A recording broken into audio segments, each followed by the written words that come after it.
Hello.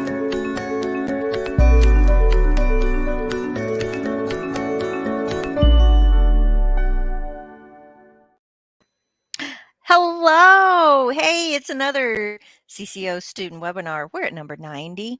We had a great question come in, and it works really well that we can explain a little bit more about specific terms that you may have heard. Someone wanted us to explain what umbrella terms meant or umbrella codes. Uh, so we're going to explain how the term umbrella works in medical coding. It is not a term that you're going to hear all the time. And I think it might be a little bit of an old school term that we used in the past, although I still find myself using it, which is why we probably got a question and wanted more information about it. Basically, it is not something that you're going to find in the coding manuals, um, uh, because they will use terms like these codes, these categories fall, or falls under this category. But again, that is kind of boring. So we started calling them umbrella codes. And the umbrella statement is pretty broad. It just really means that there's other codes listed or defined under that specific code. Um, it's not like the term that we've said in the past, like parent code. That is a term we use in CPT when you have a code and then there's add-on codes that go underneath it. So in other words, that the codes with the plus symbol, they cannot be used by themselves. So there's a parent code, and then these are add-on codes associated to them. And but umbrella term is a little bit different. It's used for ICD-10, and an example, probably the one that I've always referred to the most is COPD. So J44.9, COPD, when there's nothing else going on with a patient that has COPD, meaning as far as the respiratory condition, and I'll show you why that's applicable to say that, then it's J44.9. Now, don't be confused when you see in the description it's chronic obstructive pulmonary disease unspecified.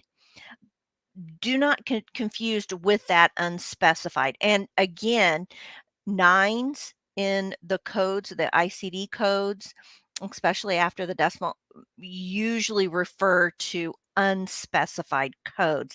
Eights a lot of times are other.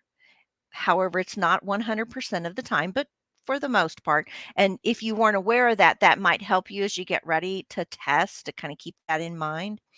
So uh, J44.9 means COPD, and it's an umbrella. So any chronic obstructive pulmonary disease is going to fall under the umbrella of J44.9. Now, there's two other codes that can be used instead of J44.9 when a person has COPD.